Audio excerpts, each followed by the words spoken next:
घिनौनी हरकत। विनीशा शाम को अपने पति के लिए जूस बना रही थी। तभी उसकी छोटी बहन पूनम का फ़ोन आया। विनीशा ने जल्दी से फ़ोन रिसीव किया और कहा, मैं अभी तुझे ही याद कर रही थी। तुझे आम का जूस पसंद है ना, इसीलिए जब भी बनाती हूँ हमेशा तेरी याद आ जाती है। पर विनीशा की बहन पूनम बिल्कुल खामोश थी। जब विनीशा ने उसकी खामोशी का कारण पूछा तो पूनम की सिसकियों की आवाज़ विनीशा के कानों में साफ सुनाई पड़ रही थी। विनीशा बहुत घबरा गई और उसने पूनम से जोर देकर पूछा कि आखिर हुआ क्या है। तब पूनम ने डरते डरते बताया शुरू किया कि अभी मेरे मोबाइल पर किसी अनजान व्यक्ति का फ़ोन आया था और वह मुझे कह रहा था कि वह मुझे जानता है और उसके पास मेरी कुछ फ़ोटो है और अगर मैंने उसकी बात और शर्त नहीं मानी तो वह उन फ़ोटो को इंटरनेट पर डाल देगा। तब विनीशा ने पूनम से कहा, पूनम ऐसे ही कोई गलत नंबर होगा, कोई सिरफिरा ऐसे ही तेरी मज़ा ले रही होगी, तू डर मत, कुछ नहीं होगा ऐसा वैसा। तब पूनम ने घबराते हुए कहा, दीदी मुझे उस इंसान से डर नहीं लग रहा, पर मुझे उसकी बातों से बहुत डर लग रहा है। यह कहकर पूनम रोने लगी। तभी विनीशा ने कहा, तो बताना उस इंसान ने क्या कहा है तुझे। तब पूनम बोली, उसने मुझे कहा कि अगर वह मेरी फ़ोटो इंटरनेट पर नहीं डाले तो मुझे उसकी सारी मांगें पूरी करनी होगी। उसने कहा कि आज रात वह मेरे घर पर आएगा।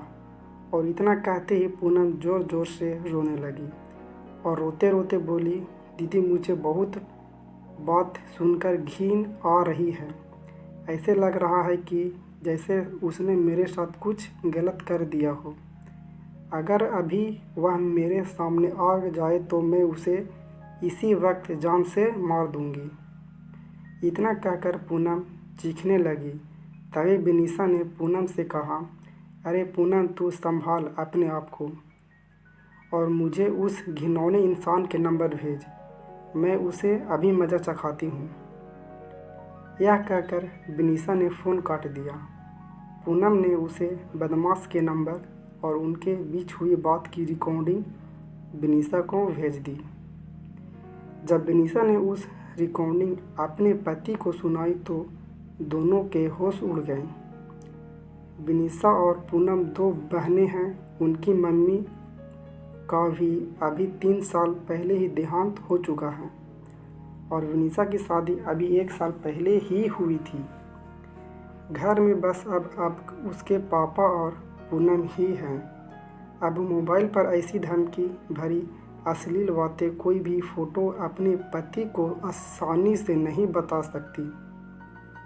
इसीलिए पूनम ने सारी बात अपनी दीदी भी विनीशा को बताई। अगले दिन ही विनीशा और उसका पति पुलिस स्टेशन पर जाकर उस इंसान के खिलाफ पुलिस कंप्लेंट करवाया गया। बाद में जब पुलिस ने छानबीन की तो पता लगा वह लड़का पूनम के मोहल्ले का ही निकला, जो मानसिक गंदगी से पीड़ित था। उसकी सोच और उसकी विचार हर एक लड़की के प्रति घिनौनी नज़र रखते थे। उसे पता था कि पूनम की मम्मी का देहांत हो चुका है और वह दिन भर घर पर अकेली रहती है और वे इसका फ़ायदा उठा सकता है। और वह लड़का अपनी बुरी नज़रों और घटिया बातों से पूनम की आत्मा के साथ खिलवाड़ कर रहा था। पर बाद में जब उस पुलिस ने पकड़ा लिया तो उसे जेल की सलाखों में पीछे जाना पड़ा। आज भी हमारे समाज में उसी जैसे मानसिक रोगी बैठे हैं जो हज़ारों लड़कियों की आत्मा के साथ खिलवाड़ कर रहे हैं।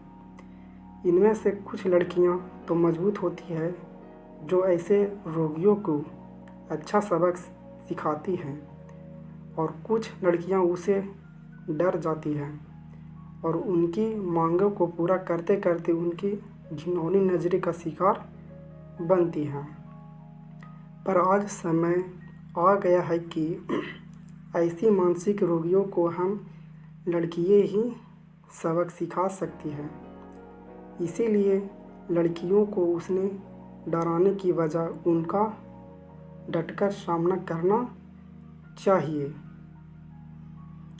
तो दोस्तों, अगर आपको हमारी कहानी पसंद आए तो ज़रूर कमेंट सेक्शन में बताएं और नए हैं तो मेरे चैनल को सब्सक्राइब कर लें।